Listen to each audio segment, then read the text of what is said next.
सोलापुरातील पूर्व भागात माय डिनिम या ठिकाणी होलसेल दर रिटेल मध्ये उपलब्ध। 3 जीन्स मिळवा फक्त 1200 रुपयात आणि 3 टी शर्ट मिळवा फक्त 1000। सचिन शिंदे वार्ड प्रभाग क्रमांक 6 मधून इच्छुक होत्या आणि परवा दिवशीपर्यंत त्यांचं तिकीट बीजेपी मधून डिक्लेअर झालं होतं। परवा दिवशी पेपरला पण आली होती बातमी की कीर्ती सचिन शिंदे यांचं तिकीट डिक्लेअर झालेलं आहे। काल 3:15 वाजता गणेश वानकर आणि त्यांचा बीजेपीशी काही संबंध असताना त्यांनी उभाटा उद्धव बाळासाहेब ठाकरेकडून फॉर्म भरलेत। ते फॉर्म रद्द करून त्यांना बीजेपीचे एबी फॉर्म डायरेक्ट जोडून त्यांनी एबी फॉर्म भरतात आणि 3 आजचा जो प्रकार घडलाय तो आज एबी फॉर्म आज जी बीजेपीचे शहराध्यक्ष आहेत रोहिणीताई तडवळकर यांनी आज एबी फॉर्म घेऊन आलेले आहेत। त्यामुळे हा सर्व गोंधळ झालेला आहे। किती वाजता? आत्ता जस्ट 10 मिनिटापूर्वी। वेळ बघा की आता 6:45 वाजले, 10 ते 15 मिनिटाच्या अगोदर आणि काल 3च्या नंतरच त्यांनी एबी फॉर्म दिलेला आहे। आम्ही कोर्टात पण रिसर्च केलेला आहे की ज्यांनी काल एबी फॉर्म 3च्या नंतर दिलेला त्यांचंही उमेदवारी रद्द करण्यात यावी। तुम्हाला कसं कळालं आता एबी फॉर्म आणलेला? त्यांच्या हातात आहे, त्यांनी स्पष्ट दिसतात ना। मग यावेळेस त्यांची याची काय संबंध आहे रोहिणीताई तडवळकरांची? छंदीच्या वेळेस याचा काय संबंधच नाही ना तुमचा। उमेदवार ज्यांनी ऍक्शन घेतले त्याने ते उमेदवार बघून घेतील ना। शहराध्यक्षाला याची काय गरज आहे?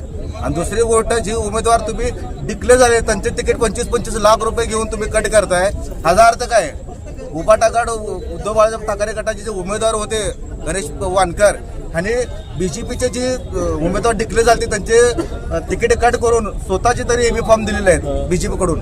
25 लाख रुपये कोण घेतले असं तुम्हाला वाटतं? गणेश वानकरने घेतलेत आणि त्यामध्ये पालकमंत्री आणि कालचे सचिन आलेले कल्याण शेट्टी यांचा बी हात आहे त्याच्यामध्ये। या उमेदवारांकडनं पैसे घेऊन तरी सचिन कल्याण शेट्टीला आणि पालकमंत्रीला पैसे दिलेले आहेत। ते कोणी दिले? उमेदवारांनी गणेश वानकरने दिलेले आहेत। गणेश वानकरचा आणि बीजेपीचा काही संबंध आहे का? मग बीजेपी मध्ये जे 10 वर्ष काम करतात ना त्यांचे तुम्ही तिकीट कट करून गणेश वानकरला एबी फॉर्म द्यायचा का संबंधच येत नाही ना।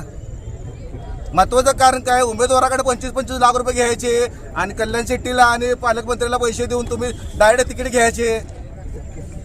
हे चुकीचंच आहे ना, ह्याच्यातून उद्रेक होणारच आहे। आम्हाला तरी बघा आणि काल तुम्ही एबी फॉर्म 3च्या नंतर दिलेला आहे। तुम्ही सीसीटीव्ही इथले फुटेज चेक करा। आम्ही त्या पद्धतीने डायरेक्ट वकिलाशी पण आम्ही कॉन्टॅक्ट केला। वकिलांनी रिसर आमची मांडणी केलेली की तुम्ही जी 3च्या अगोदर म्हणता एबी फॉर्म दिला त्याचा तुम्ही आम्ही सीसीटीव्ही फुटेज दाखवा। आजचं तुम्ही म्हणता ना एबी फॉर्म दिला, तुम्ही कशावर म्हणता एबी फॉर्म? मॅडमच्या हातात आहे ना एबी फॉर्म आजचा। डोळ्याने हा बघितलं ना डोळ्याने, पण दाखवायचं होतं ना मॅडम हा एबी फॉर्म नाही म्हणून।